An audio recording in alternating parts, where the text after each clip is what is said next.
That's right. Greetings, fellow armchair Imagineers. Tiki here. And Blue Dragon 5. And welcome to the special 10th anniversary Scott Pilgrim versus the World retrospective podcast. That's right. We are doing a retrospective on what I have personally ranked as my number one favorite film of the 2010s back during our very ambitious top 100 films of the 2010s podcast we did at the start of the year. Oh boy. So Dragon, I was about to play that clip, but then I realized that I would have to play an ad first. And so I'm like, you know what? We'll just avoid the whole copyright thing. We'll just move past that. All right. Just sweep that under the rug.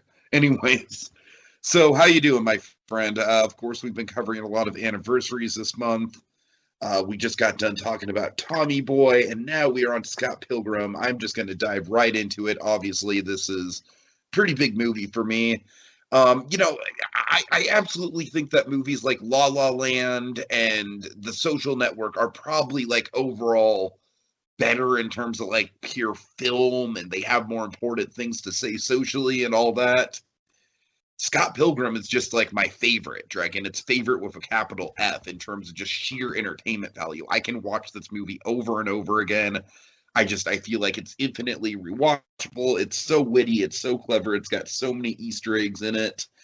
It's a type of movie where even 10 years later, I'm still finding little things in the background and little bits of symbolism. And I mean, I really do think that it's Edgar Wright's tour de force, man. I really think I'm not going to say it's his magnum opus or anything, but because I think Edgar Wright's too early into his career to have a magnum opus quite yet. But as far as the stuff he's directed, I mean, I know everyone loves Hot Fuzz, and I like Hot Fuzz a lot too, but to me, this just really sticks out just stylistically. It's just over the top and bombastic. It's just casted perfectly. I feel like it's a great time capsule of like the start of the decade, and some people like Anna Kendrick and Brie Larson that would sort of explode onto the scene later on. Aubrey Plaza as well. Chris Hemsworth pre Captain America. Evans. I've got a fun bit of trivia with that, Dragon, that we'll get to in the background. So so overall, just a lot of love for this movie. Just infinitely rewatchable, like I said, and all some of my memories of this movie when it comes to the background, because I was actually part of the fandom that sort of gave this movie its pop culture status in the first place. So we'll get there. All right, so Dragon, what's your thesis on it? My thesis on Scott Pilgrim versus the World, I'll tell you. This is a truly unique film that was ahead of its time. If Deadpool was a game changer, this was one that tragically didn't take, as it learned one of Hollywood's harshest lessons. Marketing is half the game. Where this movie in itself, hard sell. It's hard selling this film to a general audience, and it's going up against the Expendables, like the first Expendables. So that's We'll get there. We'll get we there. will, but that's what I'm saying. So this film, unfortunately, I feel it could have been could have been the game changer that maybe like a Deadpool or an Avengers, but I think Deadpool's very much on par with kind of like just the kind of the niche amount, kind of like just right, kind of proportionally correct. So this film, it checks so many boxes in a number of numerously impressive ways. It's a comic book movie, it's a video game movie, it's an indie movie, romantic comedy, and of course, to top it all off, it's an Edgar Wright movie. It's a Uh, musical, also. yeah, that's what I'm saying. There's too many boxes to check here, my friend. That's what I'm saying. But yeah, this is to me the biggest draw is it's the style. It's the style and the simple yet absurd concept with the seven evil X's. It's a fun ride. It shows Edgar Wright is an exceptional filmmaker, and it takes the two crazy kids story that you're rooting for. Like, oh, you're rooting for these two crazy kids to a whole new level, pun intended, new level. That's what I'm saying. Movie it's quite fun. All right. So, Dragon, let's get into some background. All right. So, 2004, Brian Lee O'Malley comes out with his first graphic novel, based on, first Scott Pilgrim graphic novel. Universal Studios really likes it, really digs the characters and the underground look of it, plus the video game and comic book aesthetics. Jumps at the rights to produce a film. and hires Edgar Wright. Speaking of rights, hires. I'm sorry, that was a bad joke. Hires Edgar Wright to direct the film, and Edgar Wright, of course, being hot off the success of Shaun of the Dead at the time. Edgar Wright takes a couple years to develop Hot Fuzz, and in the meantime, he's working on the script, working on different drafts, and this is a movie that went through a ton of different drafts. The interesting thing about it is that the comic and the film were being developed at the same time, and lines of dialogue and situations and scenarios and whatnot were added from the movie into the comic and vice versa. It was a very co-productive development process with Brian Lee O'Malley kind of in the middle of it. And in the end, 5 of the 6 books were released by the time the movie entered its final script phase. And so, yeah, it's very interesting because the movie is essentially the first act, which we're going to get to with all the setup, is basically the initial Scott Pilgrim book.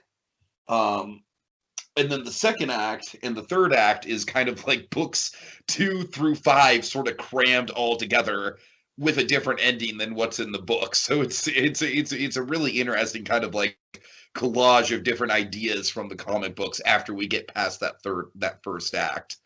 But interestingly enough, Dragon, the first act of this movie is very much like almost a comic, a panel for panel recreation of the initial graphic novel. Yeah, I saw a little bit of that. Yeah. All right. Anyways, so the in test audiences they had different endings that were dividing the audiences. So, like I said, this came out before the ending of the graphic novel, and the ending of the graphic novel, spoiler alert, Scott and Ramona get together at the end. But in the alternate ending, that was actually the original ending. It was Knives and Scott that got together at the end. And so, of course, with graphic novel fans, when they were test audiencing this thing, they were like, no, that's not right. Ramona and Scott should get together. And in the end, Edgar Wright did succumb to this, and he did, of course, put the Scott and Ramona ending back in, but he still says to this day that he prefers the Knives and Scott ending. So true Betty and Veronica dilemma at the end. It really is. It really is. Yeah.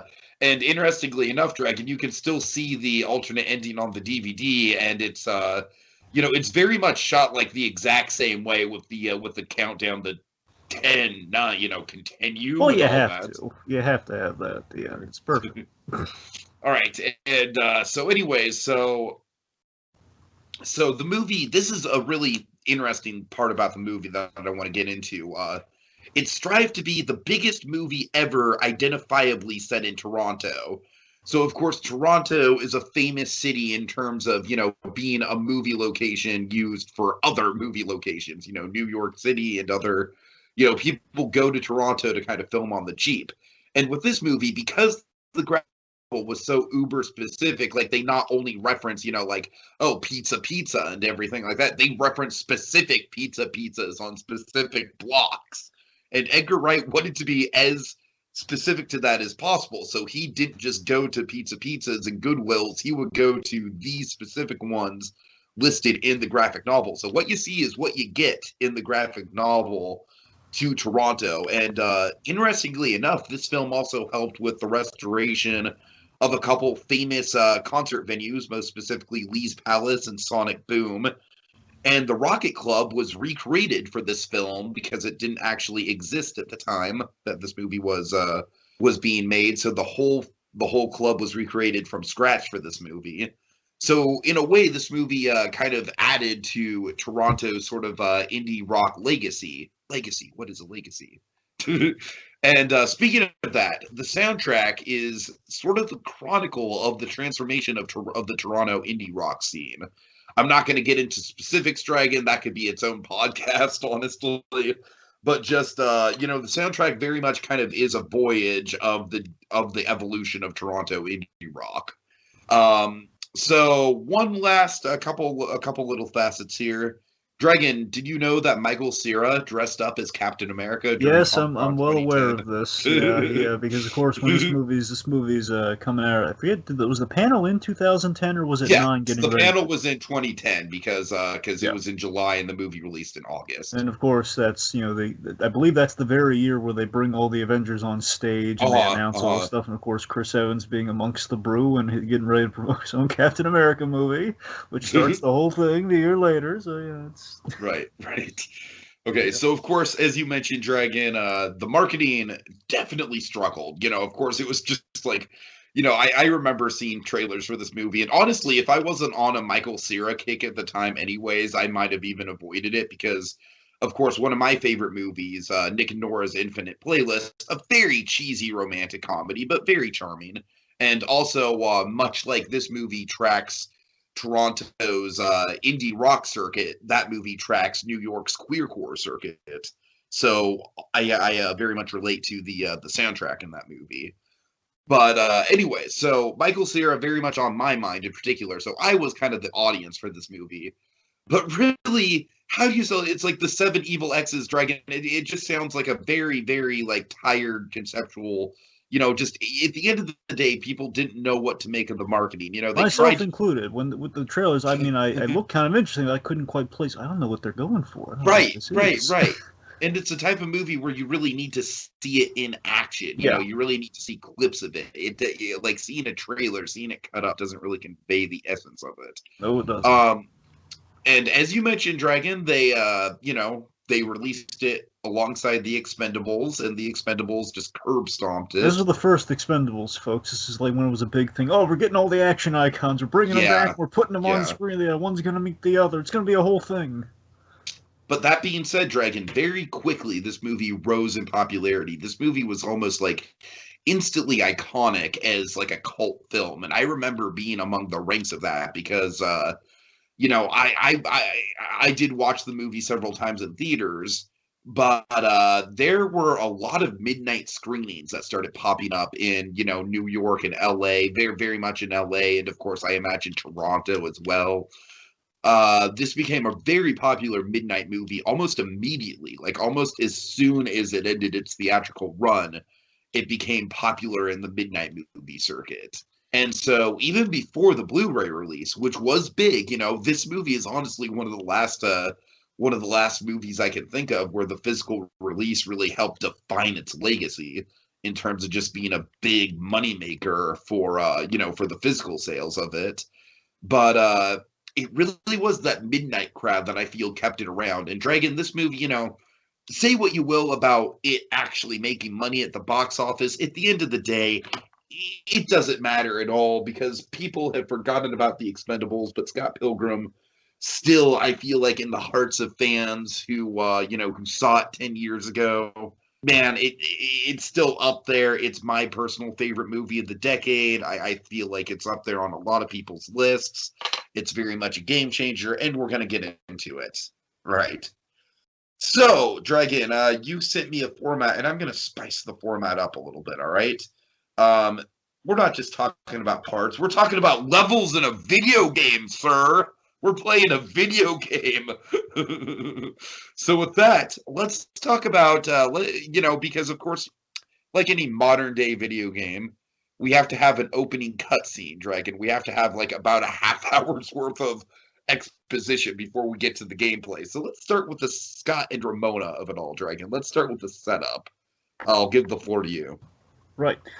So, Scott and Ramona, we kind of have, pretty straightforward, quirky Canadian lead falls for a literal dream girl. I mean, he literally dreamed of the girl and she showed up at his door. I mean, it's pretty, it's, I gotta tell you, this is the only this and Lego Batman are the only times I've liked Michael Cera. I gotta be honest. The only time I've ever I've said, okay, Cera, he's okay. Okay here. It works. I think this movie, I mean, I think I think he sold it quite well here. You know what I think works about this movie is I feel like this movie is self-aware of Michael Cera's character flaws that he inherently has. Precisely. Also, come on, you got to give credit to Michael Cera, and this is the end, man. Come on now. I mean, yes, but it's a very Come on. small. Look, admittedly, yes, but it's a small. It's like a real role for the guy versus like, hey, it's Michael Cera doing weird stuff, but it's Michael Cera. Right. Anyways, so point being, I like the chem. Obviously, he's got really great chemistry with Mary Elizabeth Winstead in this. It's really nice.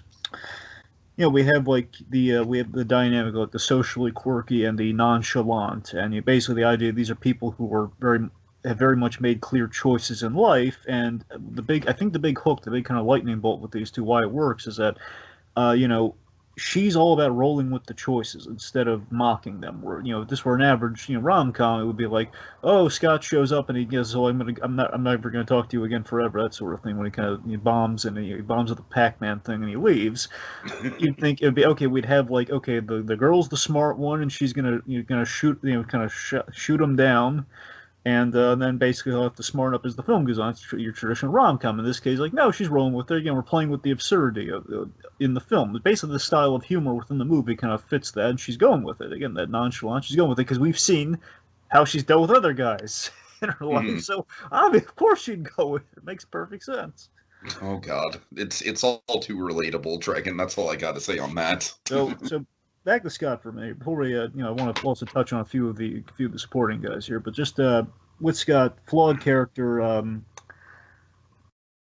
In this it's kind of like a coming of age story, but it's a little more so. It's like a looking within to answer the call of yourself. It's like it's like Scott has this thing in the movie where it's like, I don't want to settle. Do I want to settle for the easy path, which again is like going for the high school girl? And people having the movie at the cornerstones of the movie, it's people having difficulty moving on from their breakup. That's what the cornerstone of the movie is, and what the arc is for Scott and Ramona. That's how they parallel each other. That's literally how their paths cross in that little subspace thing. Literally, exactly. Like they meet each other at the same place within their arcs. They're trying to move on from a breakup, and Scott is kind of at a crossroads within himself of, do I want the easy path of like I can play it safe, in which I can use my eccentricities, the charm, the high school girl who's basically, I can go with the high school groupie, which again, she loves the band, she loves Sex Bomb, or fight for Ramon. It's fight or settle. Those are the questions, and a little bit of maybe Edgar Wright parable there as well. Of like, it's filmmaking. Do you want to go with the safe choice, or do you want to fight for it? Go with the unsafe choice. Do you want to challenge yourself? It's like, don't try to appease the status quo, because as we see the status quo in this film, they'll never be happy. They're always going to take pot shots at you. It's always going to be like the age difference thing with if you go with. If you go with knives, they're always going to knock you for that, ding you for that. Basically, Scott Pilgrim is Canadian Charlie Brown. That's kind of what we say in this movie many a time, especially with Julie. Sure. Yeah.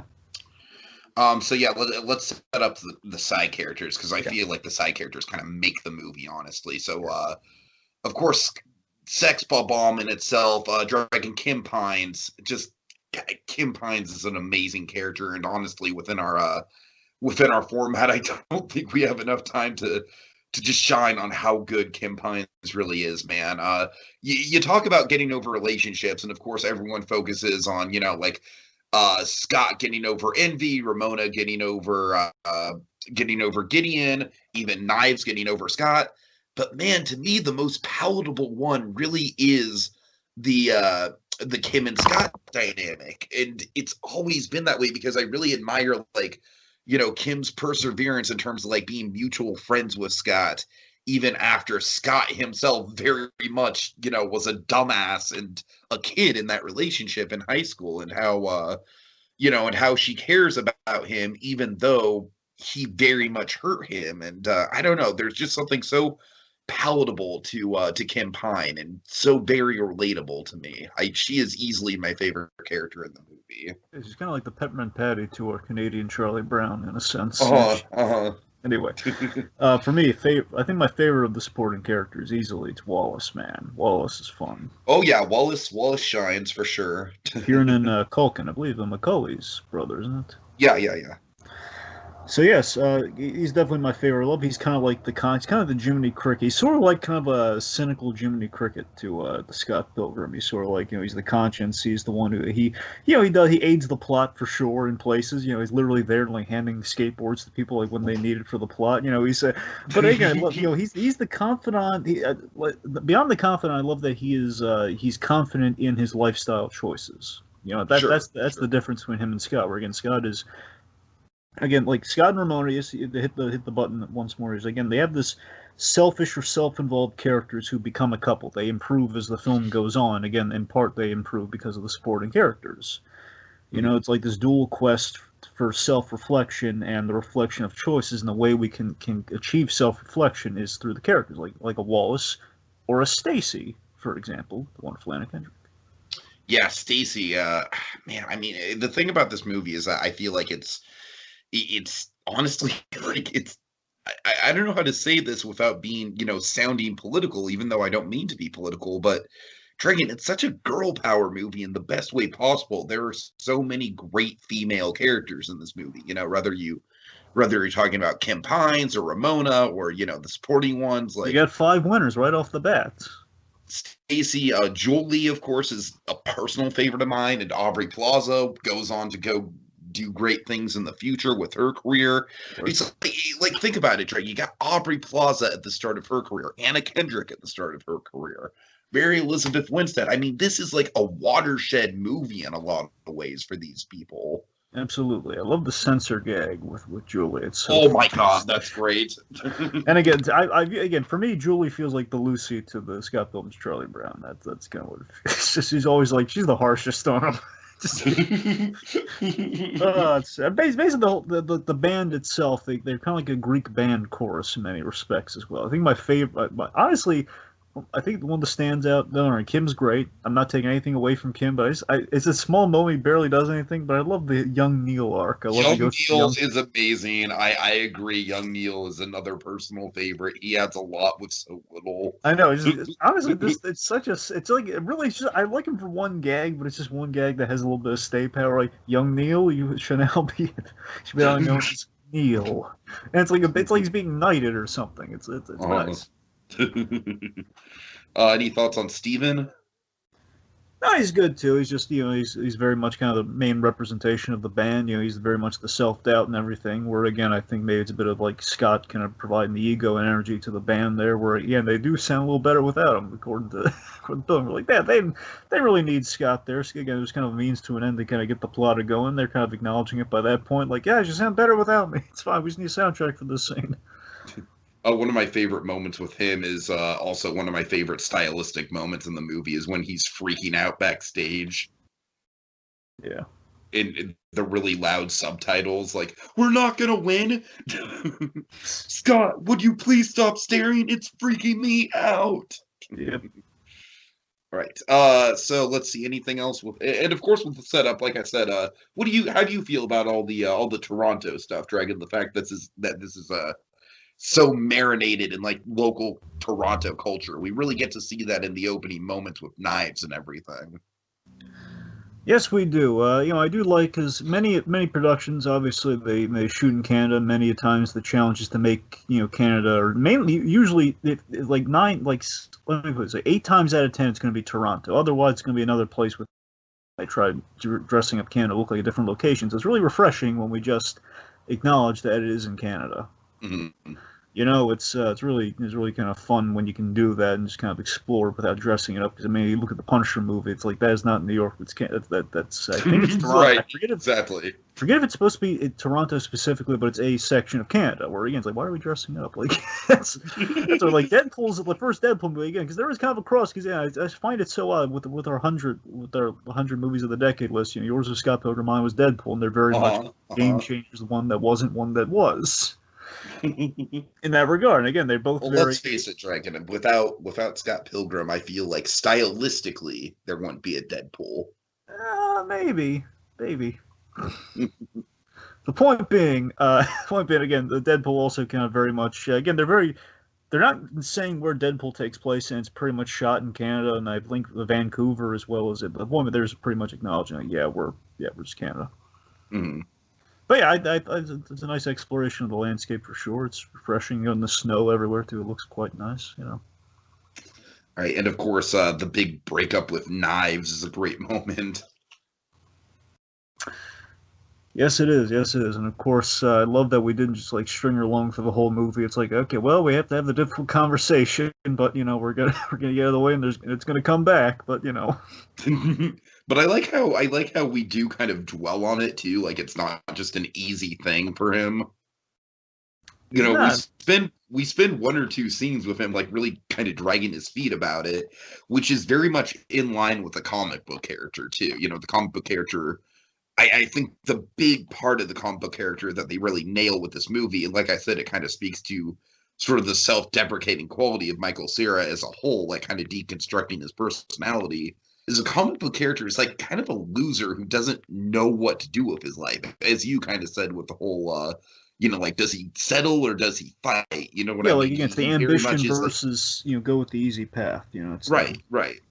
ambition So versus settling. Yeah. So, of course, at the very start of the movie, the first line is like, "Once upon a time in the far-off realm of Toronto, Canada, Scott Pilgrim was dating a high schooler." So they very much acknowledge that, like, right off the top, like, "Oh boy, this guy's not in a good place." All right. Anything else with the setup? I'm saying with Knives, I think that arcade scene is very pivotal upon the rewatch of the movie because again, that arcade scene where you see them working so well in tandem together, that provides you with kind of with the Betty and Veronica of it all later on, where again, and also kind of like sets up the thing at the end too, at the end like putting the coin in for the with the countdown and everything. It's a very important scene, Mm-hmm. and also Right. kind of introduces the video game element of the film as well. Speaking of video games, Dragon, let's get to level 1, Matthew Patel.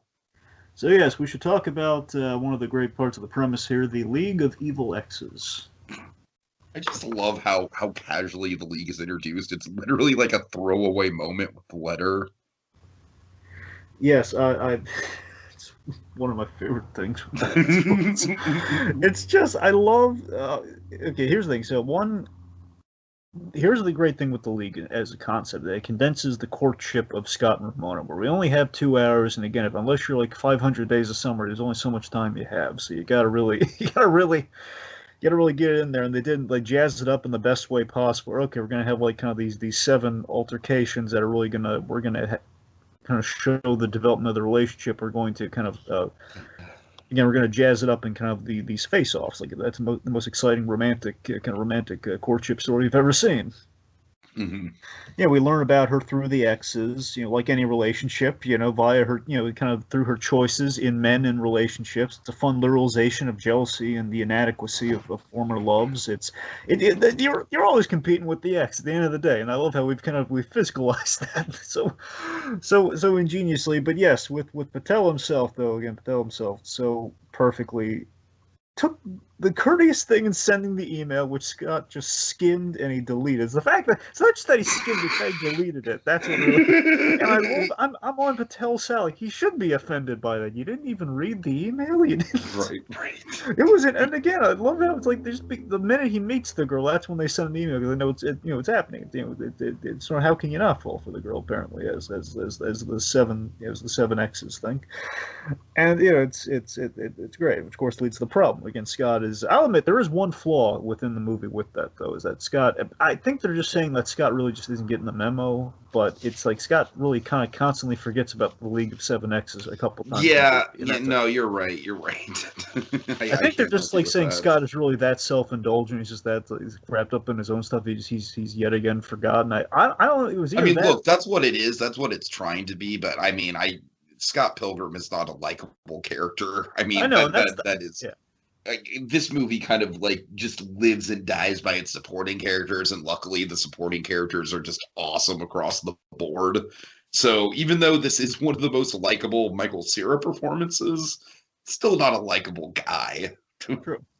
So I mean, and again, maybe in some respect that's why Michael Cera's worked so well for this role. Because again, I can't stand Michael Cera outside of Lego Batman, and this one actually played into, and that's why it worked for me. That's why it's only one of the 2 times I've liked him. I'm not counting this as the end, but this is the end's a different. You know what I mean? Anyway, so I love how each battle it doesn't come down to physical strength. Because if you measure Scott Pilgrim versus the other guys, he's toast. Mhm. But I love that it's about exploiting the personal flaw and the personal defect. Again, finding what went wrong in the relationship, therefore, what was kind of the flaw within each ex. And again, it's got somewhat growing and learning incrementally as it goes on with that. And of course, Mr. Patel, his special ability, Bollywood pirate. Pirates are in this year. With demon hipster chicks and fireballs. Yeah, this was easily the most complicated scene to shoot, Dragon. Really? Oh yeah, the demon hipster chicks especially. That gave them nightmares. I would imagine. The sad thing is now, 10 years later, that's a reality. It's not like not a work of fiction. We have demon hipster chicks now, so that's what's scary. Well, we had demon hipster chicks in 2010, Dragon. You just weren't looking in the right places. Well, I'm saying they're more prevalent now. Like now, you don't have to summon them. Now they're just here. Right. Okay, so Patel. Yeah. Oh, one of my favorite things, too, I should mention. My favorite effect, my favorite runner in the whole thing. I love the coins. Ooh, coins. The coins are my favorite thing in the whole film. If I had like pick one like little element, I just like keeps popping. I just love like. I also like that the score grows incrementally by 1,000,000 points every time he defeats a boss. Yeah, well, as it would be. Yeah. Mm-hmm. That thing is loves like of all the video game touches, and we're going to talk more about the styles as we reach our next level. Just to kind of kick that off a little bit. Again, I love the coins. I think is like the best visualization of that. And it's again, it was always like a cool thing in a video game. You defeat a guy, get a bunch of coins. Especially the Deadpool game when you kill people, because you're a merc, you get paid when you kill people, and they fire into like 1,000,000,000 coins and little special ability things, and it's fun anyway. All right. Okay, so let's move on to level 2, Lucas Lee. This is my favorite of the X's. Boy, gee, I wonder why. All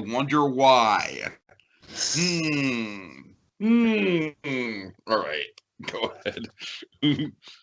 So, first of all, can I just acknowledge I love Wallace in this scene? I love that Wallace is just like, he's being a fan, but he's being a little stalkerish. Also, Dragon Castle Loma is one of my favorite set pieces in this movie, and it was really surreal for the good folks of Toronto to see Castle Loma actually being used as a movie set in a movie. Like I read that was really trippy for local Toronto people. Anyways. But yeah, Lucas Lee, definitely my favorite of the X's, for obvious reasons, but also there's a lot of fun to be had just even without the star power involved. It's still a really good idea. It's I mean, talk about playing against type, right? Yeah. Remember again. This is right before he kind of grabs the shield. This is him coming off of Human Torch and everything. Again, this is Chris Evans loves indie movies, so this is absolutely up his alley. Sure. Yeah, it's I love something to speak of with the style and just kind of some things about the movie as well, because this one is where as we progress, we get more stylistically we kind of up the ante stuff. We level up stylistically. I love how the movie is very fast paced. It's very kinetic in the style of the film. The editing, of course, one of the greatest things of the editing, the thing that's going to make Ang Lee cry, I'm sure, is Edgar Wright naturally did the comic panel effect. He did what Ang Lee was trying to do and not doing well with. Oh man, it's so much more natural. It's the same basic idea, but you know what? It's not just the comic book though. That's the thing about this movie is that it's almost one of the first mixed media movies when you think about it. Like in a way, this kind of led to stuff like Spider-Verse, where. Yeah. You're seeing stuff like 2D animation with the intro and, just little subtle touches like the black bars and the scores and the P bar and stuff like that, just all this myriad of on-screen gags and trickery with the CGI, with the stuff like the demon hipster chicks and genuine practical fight choreography.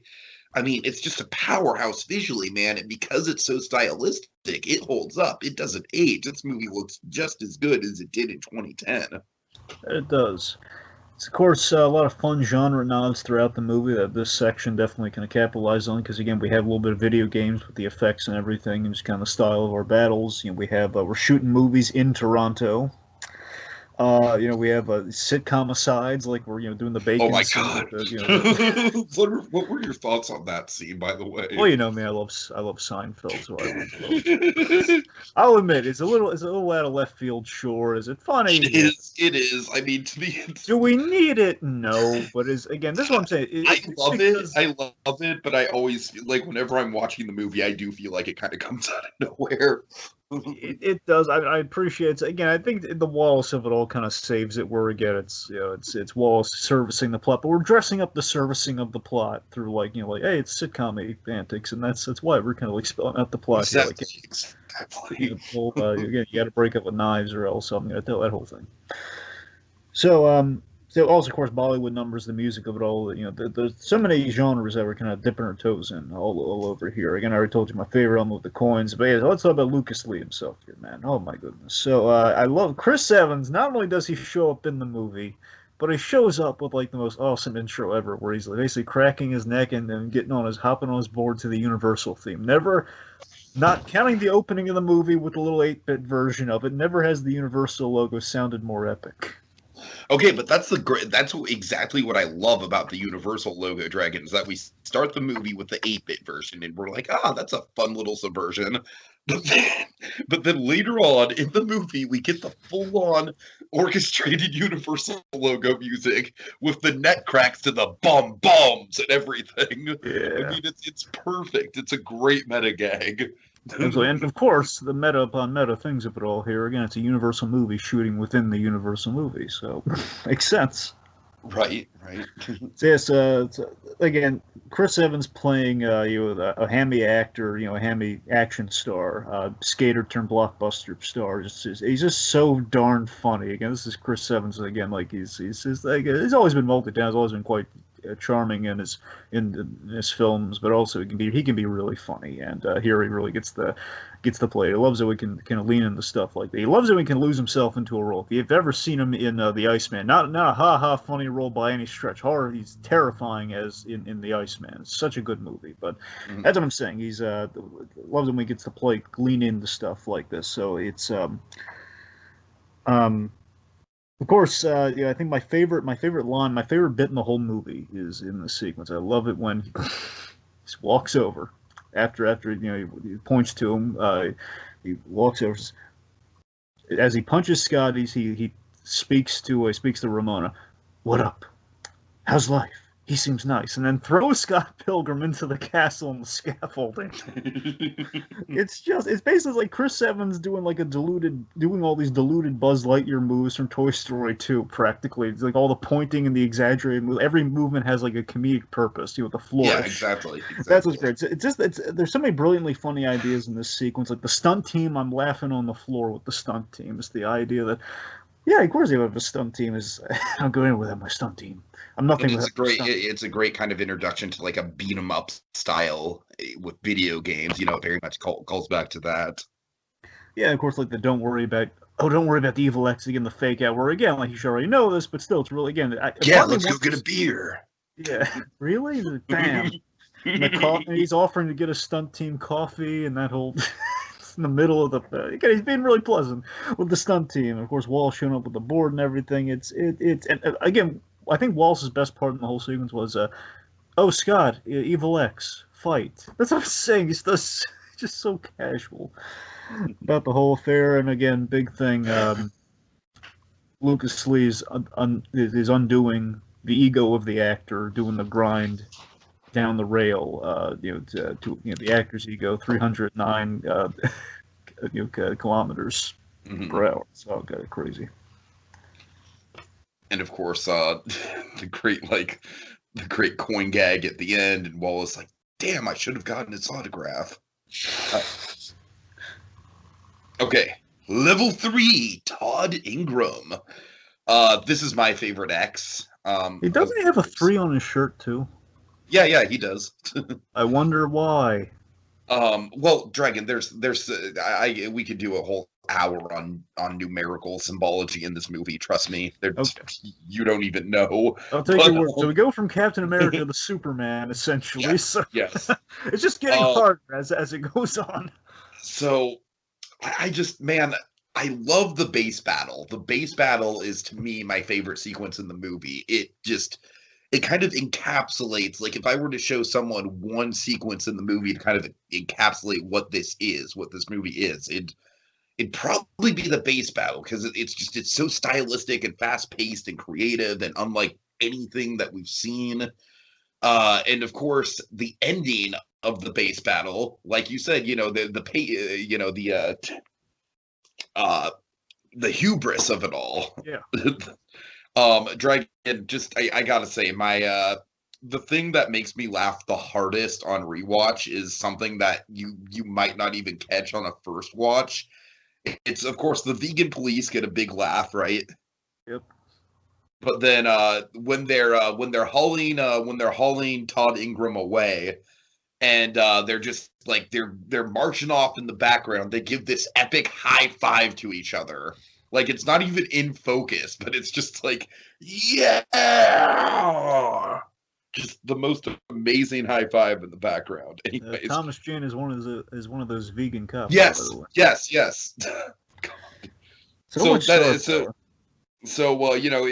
this is where I feel like the movie really kind of starts to tread into into the surreal with the base battle and the vegan police and everything like that. That's what I'm saying. The escalation factor.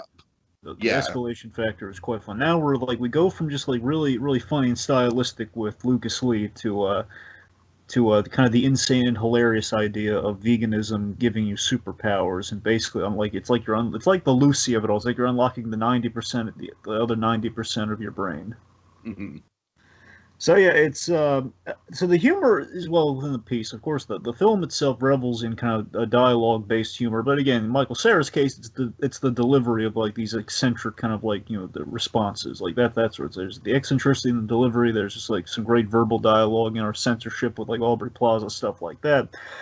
But I love is as we get more absurd, the jokes and the gags get more broader and they get more physical. Yeah, totally. Like again, like Scott jumping through even like the build up to this thing. Like Scott jumps through a window to avoid knives, like stuff like that. We're ratcheting the insanity up there. The meta element. We're adding a more meta contextual element to the exposition. We have like the gags, like the hat. Everyone says, "Hey, your hair's getting kind of shaggy." Instant cut. He's wearing the hat. Mm-hmm. And he punched the highlights out of her hair. Oh God, another great young Neil moment. So Todd is debatably one of the most personal foes in the piece because he's with Envy, the envy of it all. Again, Brie Larson. Envy. Yes, of course, Envy a little symbolic. You could probably connect the dots on that one. The Envy's kind of envying the others in that regard. I'm not gonna lie, Dragon. Brie Larson as Envy is maybe my least favorite performance in the movie.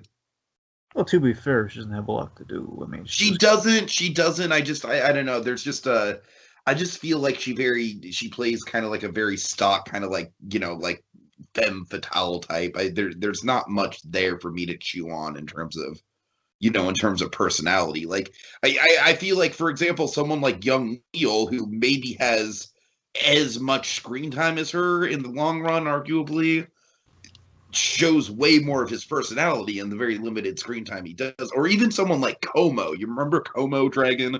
The guy who knows everyone. Oh yeah.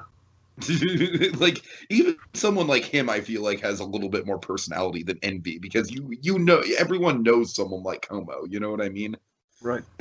To me, the thing that's a little bit disconnected with Envy is I feel like she's maybe a little too over the top with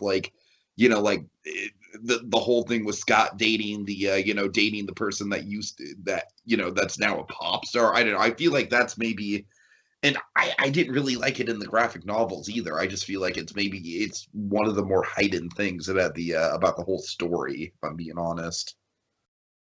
Go ahead. I hear you on that. So, of course, the hubris through the soy milk gambit is genius. This whole how we. Again, basically baiting, switching, and thinking really hard about putting the soy milk in there when in reality put half and half. Dragon, it's the Wallace Shawn bit from Princess Bride. Yes, it is. You're right. Yeah, I didn't until you brought it up. You said Walsh. Oh my God, he's right. It is. It's the. It's the yeah, here's my favorite part of all this, though. I love this three strikes. I thought I'd get like three strikes, and they go through the previous accounts. We're like, wait, the gelato's vegan, and gelato's not vegan. That whole thing. Milk and eggs, baby. Great. Again, Brian Roach is having fun with it too. Well, that's point. I mean, Todd is definitely like kind of a big standout within of all the X's for sure. All right, let's go to level 4. Yes. Foxy Richer. Played by the incomparable Mae Whitman. Qatar, everybody. Mae Whitman. Right. We need more Mae once Whitman. Again, playing entirely against type. Dragon. Motherly, this character is not.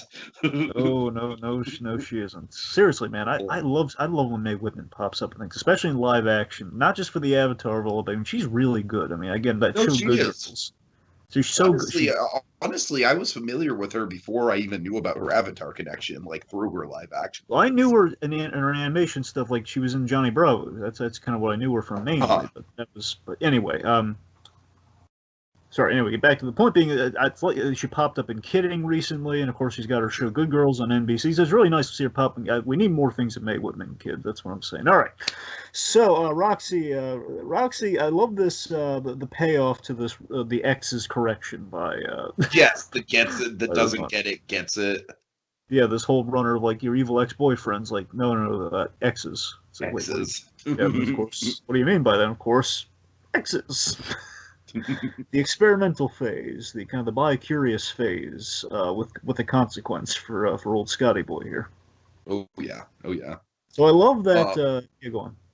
Right, yeah, of course, some great fight choreography going on here with Ramona literally having to to puppeteer Scott through the fight. That's what I'm saying. I love leading up to this point. Scott again with the personal kind of connection with the envy of it all. He's learning to move on slowly but surely. He thinks, okay, we're in a good place right now, and of course Roxy shows up and basically he gets chasing Amy here for a little bit. Oh yeah. And that's the thing. I love that. I love that Ramona is a complaint you could lob at the movie until this scene is that Ramona is just kind of a little blasé about. Oh yeah, I got these exes. They're going to attack you. Like you could tell them who they are. You could help them out a little bit, and she helps them out a little bit. There you go. That's what I was looking for. She's being proactive. I like that she gets proactive. She helps him in the fight because he doesn't want to hit a girl and that whole thing. That's quite nice. So that's a lot of fun. I love how Roxy fights with a giant hammer. Yep. Of course, the weak spot yet again the hubris there, the experimental. Oh man, the weak spot is one of my favorite defeats. Of course, the slow-mo conversation too. It's Dragon. I've said this before. I'll say it again. I am a sucker for a well-timed and well-edited slow-mo gag. I will always laugh at it. Seriously, the shower of coins, man. I'm digging the coins. I love it as a stylistic thing. It's like I love how we can just like subvert goriness with like, oh, look at all the coins, man. Look at all the coins. Yeah, totally. Awesome. And this is obviously probably the best one. It's just like, oh boy, because again, like literally showering on the two. Anyway, it's like Tarantino style, but it's the PG version of a Tarantino movie. Right. So let's see. So Scott's a little bit over the line here with the spoon. We have to break the two kids up here, and again, this is like the one cliche. Again, it's a cliche, but it's not coming out of nowhere. It's kind of like an inevitability. So the graphic novels are broken up for a lot longer. Like they're broken up for like a book and a half. I mean, I like that. At least we kept it kind of tight. We kept it briefer in that regard. Now you bring that up, it's like at least we kept it like it's a brief separation, and I feel the problem begins when we get to the next level, but just before we get there, I like that Scott was over the line, but she has 7 X's. She could have prepped him a little bit more. I mean, like, he's asking for a list that wasn't, when he's saying, like, have you slept with everybody in the place, I get where he's coming from, but he could have phrased it nicer, but yeah, she does have a list of them, though. Why couldn't she just give him a list and prep him a little bit for all this? I don't know. Maybe help him like with Roxy here. I don't know. I mean, then again, you have to realize that that is one of Ramona's character flaws, yes. And that is one of the frustrating things about this movie, Dragon. One of the few frustrating things about this movie is I will argue that like Scott is the least likable character. Ramona is maybe the second least likable character. Yeah, that's the interesting thing about this movie. And we have such Right, unlikable. We right. have these. I kind of hesitate to say unlikable because I say they're. You've seen. I say in some regard they're relatable in that we've seen people or people or heck some people in the audience. They might be those people, Of for course. all we Yeah. know. But I like that they're selfish. I like it's more of a self-involved thing with them. And again, everyone has like some iota of maybe a bit of selfishness amongst them. So But they're so I feel like Ramona's actions, they are definitely frustrating to be sure, but that's kind of the give and take of having the realistic protagonist up against kind of like the cartoon cavalcade of the side characters. yeah. Yeah. And also, I think just a note like "I'm sorry" goes a long way. Just gonna throw that out there. Okay, so then we get to the twins. We go to our next. I'm sorry, unless you had anything else you want to say about old Roxy. Huh? Yes. Yeah. Okay. So level 5, Kyle and Ken Katanagi. All right. So I think the Soundwave battle is maybe the most visually impressive thing in the whole movie. Yeah, visually, yes, impressive, good spectacle. It's cool. But here's my problem. I'm not saying I like the scene. I'm just saying it looks cool. You're right. That's cool. So here's my problem. I don't know if you have this problem. I probably have similar problems to you, but go ahead. Well, I feel it feels like we sidestep things so we can get to the boss level at the end. Basically, I feel this is like a placeholder. Basically, it feels like we really wanted it to be. We wanted to be 5X. Scott and Ramona were broken up for like a book and a half. Yeah. This is basically the time period that they skipped over, Dragon. I see. You pretty much nailed it on the head. Like the impression to me is that we wanted it to be 5X's, but 5 isn't a dramatic number. We need it to be. Isn't we need like a lucky 7 of sorts, and it feels like we just completely sidestep these two guys. Like one were like questioning before, I'm like, you're sidestepping how the heck this works. Like, wait, how is she dating the twins and everything? How does that work? And we're just completely sidestepping with the visual spectacle, which is cool. The twin dragons versus kind of that beast-like creature. Do you know what the creature is they were going for there? A Yeti. Oh, okay, yeah. Oh, it makes that track. Yeah, the cool looking Yeti thing. That's what I'm saying. Basically, this scene, these two X's feel completely there for the plot because we need to, we need to set up, we need to set up Gideon. We need to give him the extra life. We need to do stuff like that. We need to flesh out we need to chalk up the next two X's. It just feels like we're just kind of checking off our plot box here. We need to get from point A to point B, and the easiest way to get there and separate him from Ramona is okay. Time has passed because we're doing and it's only a day has passed, which is the pacing. Well, that's what I'm saying. In the graphic novel, there's a lot of stuff that happens that's just not in the movies at all. That kind of like fleshes out the time. Like I said, I hate to keep bringing up the point, but they are separated for an extended period of time. And honestly, I feel like it plays better that way. Like I could honestly see them doing a Scott Pilgrim reboot as a TV show, like they've talked about doing for stuff like Harry Potter, just because there is a lot of stuff. Like, you got to remember, Dragon, like I said, Act 1 of this movie is essentially the first Scott Pilgrim book, and then Acts 2 and 3 are, Scott Pilgrim books 2 through 5, plus an ending that's not anything like Scott Pilgrim book 6. You know what I mean? So, there's a lot in there that they just kind of rushed through. It's a great adaptation. I think it's a wonderful example of an adaptation that can change things and still be very true to the source material. But yeah, in terms of plot, you're going to have some problems there for sure. Yeah, sure. All right. Okay. Level 6, Gideon Graves. Yes, the Schwartz. May the Schwartz be with you, my friend. Jason Schwartzman is here. Jason Schwartzman is just fucking perfect casting, man.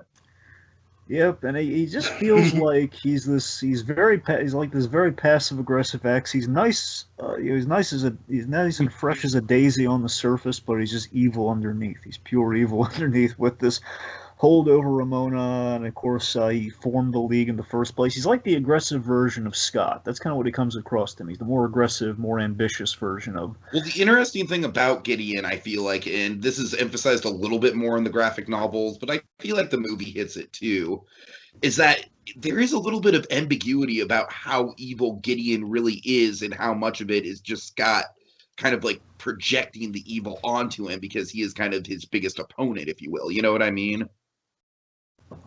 Yes. So, for example, like in the graphic novels, there was a lot more of it. Like in the movie, I'll totally admit it comes out of nowhere in the movie, but in the graphic novel, there's a lot more emphasis placed on the mind control device, and it's like a big point of symbolism for Ramona's character.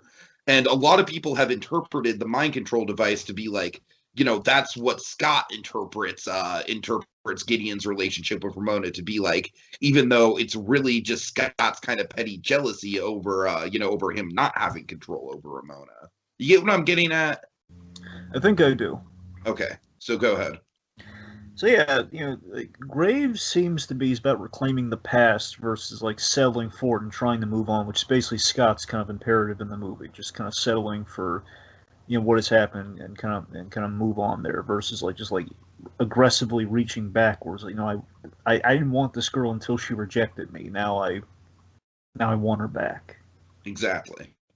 So, the big showdown within itself, this is one of the ingenious things in the movie here. We have this great sequence of Scott, taking care of business. We have like the whole love and self-respect thing here where, again, we have like initially he's going at it for love for Ramona and everything there. We have the katana from within, which is great. Like the password. Scott Pilgrim has earned the power of self-respect. Yes, so that one's even better. That's the thing. So we get to use the one up, but it's coming because we set it up. Sure. And the do-over. The do-over is just this great idea to visualize Scott's self-reflecting and his learning with the whole the katana of self-respect and everything. He's not as he comes back not as selfish. He's more aware again because he's now been self-reflective. He's looked at things. He's been getting some distance after he kind of died. And he comes back with a flourish again. I love just the whole do-over of it all. There was he speeds past everything, and then he's making peace with everybody. Because again, he's being less selfish. He's showing care for the other characters. He compliments the band. The whole young Neil moment, just the Neil. He apologizes to Kim. The whole thing. He's acknowledging his flaws. That apology to Kim, by the way, that always gets me. That was a very. The idea is he's trying to erase his. No, you're right. I'm sorry. Yeah, but Kim is really. Nice though, yeah. I love how then she's all excited about the sex bomb. Just things throughout the movie. She's always really hyper excited about doing the sex bomb thing on the drums. But yeah, I love that he's kind of erasing his hubris. That's what separates him from the evil. Because again, he technically kind of becomes an ex with Ramona for a bit there. So he has absolutely the potential and the whole Scott of it all. He kind of becomes an evil ex for a spell. But in acknowledging his flaws, he erases the hubris. Therefore, he avoids becoming an evil ex. Mm. So it's the whole it's with the big battle between him and Gideon. It's control versus. It's rebelling against the control. It's like control versus the connection of Scott and Ramona. Anyway. Mm. So, we got some sword fight. We had the doubles payoff at the arcade. Like him and Knives teaming up there and doing really good work with each other and taking old Gideon down. Of course, how do you feel about the big cheating moment and the apology? Remind me?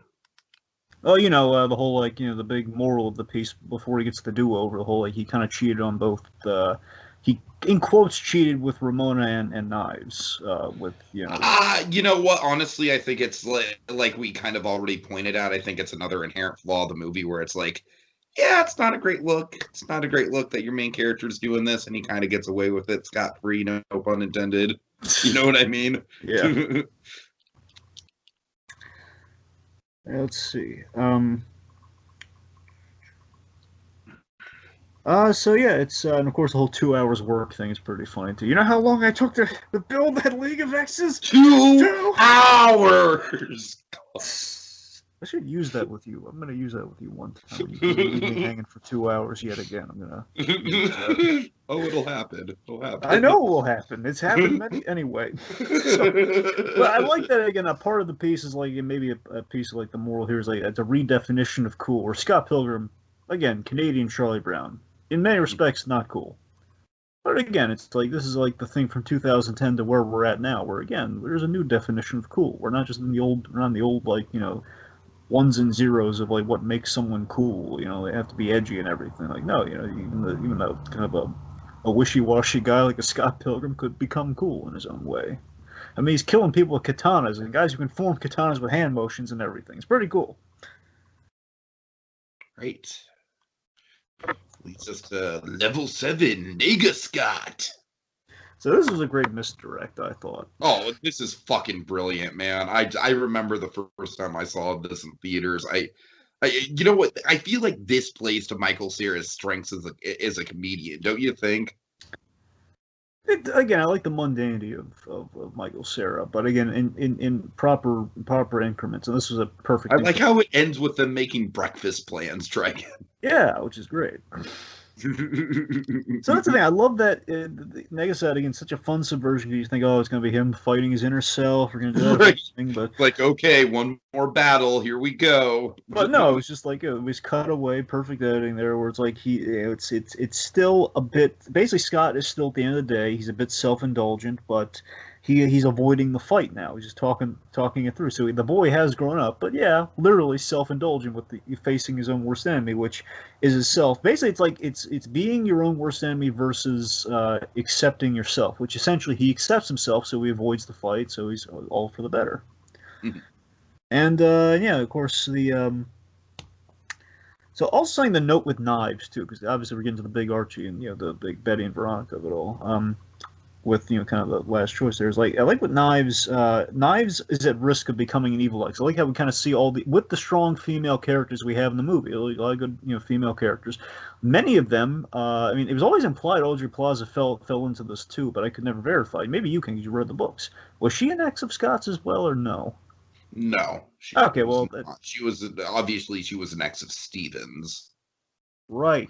Oh, there you go. That makes and also in the books, Steven actually turns out to be gay, so that's it. Doesn't really matter in terms of the movie, but just a little fun fact. Okay, that's something. All right. Anyway, so I like that we kind of he diffused like building his own league of evil exes, like kind of sequel baity territory, where again you have all these exes that may or may not hold a grudge against them. But again, making peace with knives, he gets the. And again, the fact he almost gets back together with her. I love how viable an option that was with knives, though, and I think they made the right call with him ending up with Ramona. How do you feel about it? Because you said how Wright feels about it. How do you feel about it? I think what I think they made the right call, at least in terms of just like it's kind of creepy for for a guy in his 20s to be dating a high schooler, just kind of period. But I don't know. I got to admit, I feel like in the long run, like 10 years down the road, let's say, I feel like Scott and Knives have a future together. Whereas I don't feel like there's a future for Scott and Ramona, but I feel like that's kind of the point of the movie. As Ramona kind of points out, in the actual film, Scott is what she needs right now, and Ramona is kind of what Scott needs right now. But I certainly don't think they're going to last more than like a year or two together as a couple, if that. So that's it's not the most optimistic way to view the movie, the ending, Dragon, but I feel like that's the realistic way to view the ending, given what we know about the characters. I didn't think of it that way but I was thinking more in the optimistic sense. They're going to make each other better, and they're going to maybe they're going to defeat their flaws going forward. That's what the graphic novel, like I hate to keep going back to the graphic novel, but I feel like that was a little bit more sort of explicitly like, yeah, they're together now, but it's maybe not the best situation in the world. They're not the most compatible people to be in a relationship together. Well, with what we have at the end of the day, I like with the Chow Knives bit of it all. I love how we go like Knives Chow Knives, where it's this basically he achieved the relationship impossibility where he has like a Betty and Veronica situation where then Knives is actually accepting. Hey, go to her, man, go to her, and they're on good terms and everything, and recommending you go with the other girl. It's an impossibility. It's quite interesting to see that play out again after all this craze. You kind of buy it. Sure. And again, the video game continuation thing, perfect final note though. Just it's the right final note to hit. Where again, it's like, is it the end? Like, what's that whole thing? It's great. Dragon, I had a pitch for a theme park attraction that's a sequel to this. I won't bore you with the details, but one of my favorite details of it was Gideon used the Contra code to get 30 lives. Ah. So, Yeah. he and the Evil X's are back and more powerful than ever thanks to the Contra code. Anyways. All right, final thoughts, Dragon. Final thoughts. Yeah, this film is a tough sell, but what I can appreciate, years later, especially, is that that's kind of the point when you really look at the movie. Again, years before, it was like such a tough sell that kind of hurt it in many respects. But you look at it now, and you look when you give the film a shot, it's that point because most relationships are a tough sell, including an audience in relation to a movie. That's the tough relationship in a sense. Edgar Wright, he really impressed me with this. It's a shame. I mean, look, as much as I love Ant-Man, I still love how Ant-Man turned out and everything. It's a shame that we haven't gotten him another bite at kind of the super apple, if you will. I would love to see Edgar Wright. I'm still convinced the Luis thing from Ant-Man is 100% right. Probably. Again, I know there are a lot of right bits at the end of that movie. I think the least bit. Anyway, so I'm certain it's got right written all over it, Dragon. It's gotta be right. Anyways, go ahead. Anyway, so yeah, I'd love to see him get another opportunity too with him a comic book movie or a superhero movie. Like, I mean, the only two off the top of my head. I mean, I'd perhaps do like an irreverent. I can see him doing irreverent really well, like a Deadpool, perhaps. Again, if they wanted to shake things up, get an Edgar Wright Deadpool made. Again, right now we're kind of in limbo with that right now with ownerships and stuff. But I'm just saying.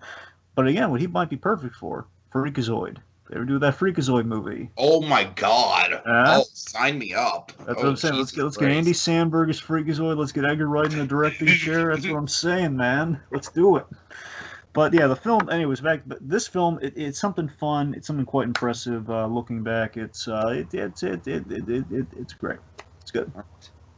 Yeah, it's as I keep saying, it's easily one of my favorite films of the decade, if not my number one. I mean, it was obviously my number one when we recorded that podcast. So, as we keep saying, I think the lead characters are not the strong point of this movie, but the style and the side characters and the writing and the editing and everything that goes along with it just kind of makes it the perfect film in spite of its flaws. And I feel like I can be proud to say that I was among the groundswell of support this movie had, like right at the beginning for, I was writing articles about it. I was spreading the word about it on Facebook. I was telling my friends to see it, so, it's definitely a movie that I hold close to me.